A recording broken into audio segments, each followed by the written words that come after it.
खाना खाते वक्त उन्हें बर्फ के नीचे एक अजीब सी रोशनी दिखी। कटारा ने बर्फ तोड़कर उसे निकालने की कोशिश की, पर उसकी इस हरकत से बर्फ में बड़ी बड़ी दरारें पड़ गई और नीचे से एक बहुत बड़ा बर्फ का गोला बाहर निकला। कटारा ने पास जाकर उस बर्फ के गोले को तोड़ना शुरू किया, पर एकदम से उस गोले में से रोशनी निकलने लगी। रोशनी के खत्म होने के बाद दोनों ने पास जाकर देखने का फैसला किया। पास जाकर उन्होंने देखा कि एक छोटा गंजा बच्चा वहाँ एक बहुत बड़े जानवर के साथ पड़ा हुआ था। इसके बाद वो दोनों उसे अपने साथ अपने गाँव ले गए, जहाँ कटारा ने उस लड़के के शरीर पर कई टैटूज देखे और उससे बर्फ में फंसने की वजह पूछी, जिस पर उस लड़के ने बताया कि वो अपने जानवर के साथ टहलने निकला था और एक खतरनाक तूफान की वजह से वो लेक में फंस गया। तभी सोका उन बच्चों को लेकर टेंट में पहुंचा जो अग्नि कबीले के लोगों से बच रहे थे, क्योंकि वो लोग उनके गांव में घुसकर तबाही मचा रहे थे। असल में वो उस रोशनी को ढूंढ रहे थे जो उस बर्फ के गोले से निकली थी। इसके बाद अग्नि कबीले के लीडर ज़ुको ने सभी बूढ़े व्यक्तियों को बाहर लाने को कहा, जिनमें सोको और कटारा के दादा दादी भी थे। इससे पहले कटारा उन पर हमला करती सोको ने उसे रोक लिया। उधर एक सैनिक उस टेंट में गया जहाँ वो गंजा लड़का भी बैठा था। उसे उसके कपड़े और शरीर पर बने टैटूज को देखकर शक हुआ और वो उसे सीधा ज़ुको के पास ले आया। उस लड़के ने अपने बदले में बाकी सबको छोड़ने को कहा, जिस पर ज़ुको तुरंत मान गया और वो उसे लेकर वहाँ से चले गए। सोका और कटारा भी ये सब देख रहे थे, लेकिन वो इस बारे में क्या ही करते। अचानक उन्हें बाहर कुछ बच्चों के चिल्लाने की आवाज आई जो उस बहुत बड़े दिव्य जानवर के पैरों को पकड़कर हवा में झूल रहे थे। इसके बाद उन्हें बाइसन का इस्तेमाल करके उस लड़के की मदद करने का आइडिया आया। वो इसकी इजाजत लेने के लिए अपनी दादी के पास गए,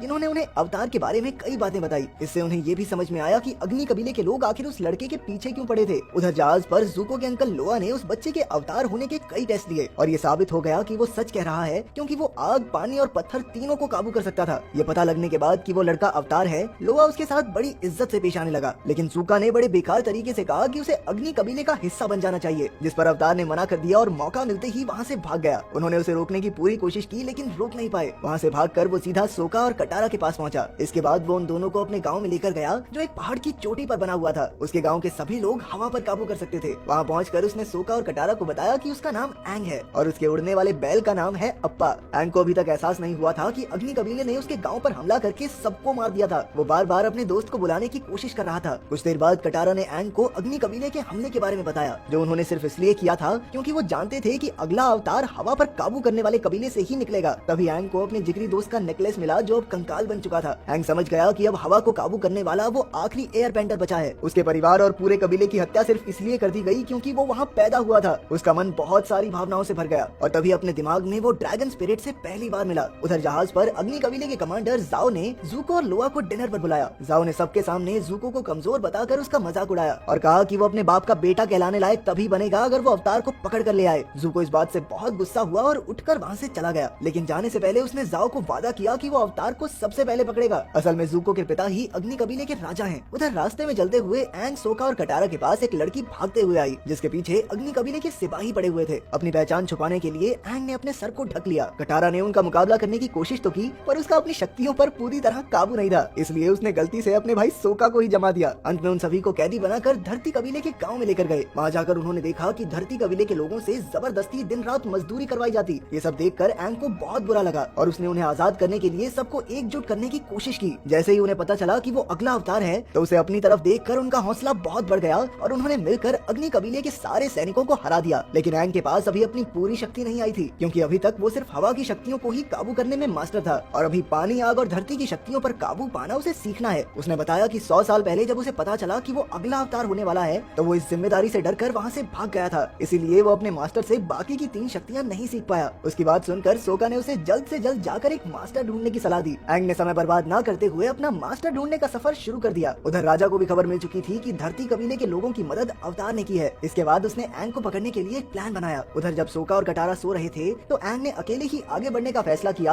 और वो अपने जानवर पर बैठकर निकल गया। हवा के मंदिर पर पहुंचने पर उसे एक गुरु मिले, जिन्होंने उसे ट्रेन करने का वादा किया और उसे आज तक के सभी अवतारों के पुतले दिखाने ले गए। जब एंग अपने पूर्वजों के पुतले दिख रहा था, तो उस गुरु ने उससे माफी मांगी, क्योंकि उसने धोखे से एंग को कमांडर जाओ के जाल में फंसा दिया था। एंग को एक कमरे में ले जाकर चेन से बांध दिया गया। एंग ने बंधे हुए अपने मन में ड्रैगन स्पिरिट से बात करने की कोशिश की, जिसने एंग को बताया कि उसे नॉर्थ में पानी कबीले के महल में जाना होगा, क्योंकि वहीं पर वो अपनी पानी की शक्तियों पर काबू पाना सीख सकता है। आंखें खुलने पर जाओ उसके सामने खड़ा था। जाओ ये देखकर हैरान था कि अवतार एक बच्चा है, क्योंकि उसके हिसाब से तो उसकी उम्र 100 साल से ऊपर होनी चाहिए थी। इसके बाद जाओ ने सबके सामने जाकर ये कहा कि उन्हें अवतार से डरने की कोई जरूरत नहीं है, क्योंकि वो अभी एक छोटा बच्चा है। जाओ की स्पीच के दौरान एक आदमी मुंह पर मास्क पहनकर बिल्डिंग के अंदर घुस गया और एक एक करके सभी सैनिकों को ठिकाने लगाकर वो एंग को आजाद करने पहुंच गया। पर तभी जाओ ने उसे देखा और सभी सैनिकों को उसे पकड़ने का ऑर्डर दे दिया। अपनी जान को खतरे में देखकर उसने एंग को ही मारने की धमकी दे डाली, जिसके बाद अवतार की जान बचाए रखने के लिए सभी सैनिक पीछे हट गए और वो एंग को लेकर वहाँ से निकल गया। लेकिन भागते हुए दरवाजे के पास एक तीर सीधा आकर उस आदमी को लगा और चोट के कारण वो नीचे गिर गया। जब एंग ने उसके मुंह से मास्क हटाया तो वो ज़ुको को देखकर हैरान हो गया। एंग ने ज़ुको को वहाँ से निकालकर एक सुरक्षित जगह पर पहुंचाया। इसके बाद एंग सोका और कटारा के साथ ड्रैगन स्पिरिट के बताए मुताबिक पानी कबीले के महल पर पहुंचा। जैसे ही ये खबर अग्नि कबीले के राजा को मिली तो उसने गुस्से में उन पर हमला करके अवतार को पकड़ने का फैसला किया। उधर महल में पहुंचकर एंग और उसके साथ ही वहाँ की राजकुमारी यू और शाही परिवार के बाकी लोगों से मिले। एंग ने उन्हें अपनी असली पहचान के साथ साथ ये भी बताया कि वो वहाँ पानी को कंट्रोल करने की ट्रेनिंग लेने आया है, जिस पर यू ने उन्हें वहाँ रुकने और ट्रेनिंग करने की इजाजत दे दी। एंग बहुत ही जल्द पानी पर काबू पाना सीख गया और इधर सोका और यू भी एक दूसरे के काफी अच्छे दोस्त बन गए थे और लग तो कुछ ऐसा रहा था कि शायद वो एक दूसरे से प्यार भी करने लगे हों। उधर अग्नि कबीला अपनी विशाल सेना और लड़ाकू जहाजों के साथ पानी कबीले के महल पर हमला करके उन्हें हराने के लिए पहुंच गया था। लेकिन ज़ुको कमांडर ज़ाओ से पहले अवतार को पकड़ना चाहता था, इसीलिए वो मौका देखकर पानी के नीचे से महल में घुस गया। क्योंकि वहाँ सभी लोग लड़ाई की तैयारी में लगे थे तो वो चुपके से महल में घुसने में कामयाब भी हो गया। इसी बीच उसने एंग को भागते हुए देख लिया। यू एंग को एक ऐसी जगह लेकर गई जहाँ बैठकर वो ध्यान लगा सके, क्योंकि वो अब होने वाली लड़ाई में ड्रैगन स्पिरिट की सलाह चाहते थे। यू और सोका उसे वहीं छोड़कर चले गए, पर कटारा ने वहीं रहकर उसका साथ देने का फैसला किया। तभी थोड़ी देर बाद ज़ुको वहाँ पहुँच गया। उसने कटारा पर हमला करके उसे बड़ी आसानी से हरा भी दिया। उसे रास्ते से हटाने के बाद वो एंग को उठाकर कहीं और ले गया। लेकिन एंग का सारा ध्यान ड्रैगन स्पिरिट से बात करने में था। वो जानना चाहता था कि वो अग्नि कबीले को कैसे हराएं, जिस पर ड्रैगन ने जवाब दिया कि वो इस युद्ध में किसी को नुकसान न पहुंचाए, क्योंकि एक अवतार का काम सभी के बीच शांति बनाए रखना है। आखिरकार अग्नि कबीले के सभी लोग तो बुरे नहीं थे, पर कुछ चुनिंदा लोगों की वजह से सबका नुकसान हो जाएगा। उसने ये भी बताया कि इस युद्ध को खत्म करने के लिए उसकी मदद समुद्र का पानी ही करेगा। आंखें खुलने पर एंग ने देखा कि ज़ुको ने उसे पकड़ रखा था और उसने तुरंत वहाँ से भागने की कोशिश की। अग्नि कबीले के सैनिकों ने हर तरफ तबाही मचा रखी थी। उधर कमांडर ज़ाओ ने लोआ को बताया कि पानी को कंट्रोल करने वाले सैनिकों की शक्ति चांद निकलते ही और बढ़ जाएगी और उस समय वो उन्हें हरा नहीं पाएंगे। लेकिन उसके पास एक खुफिया तरकीब है। असल में वो जानता था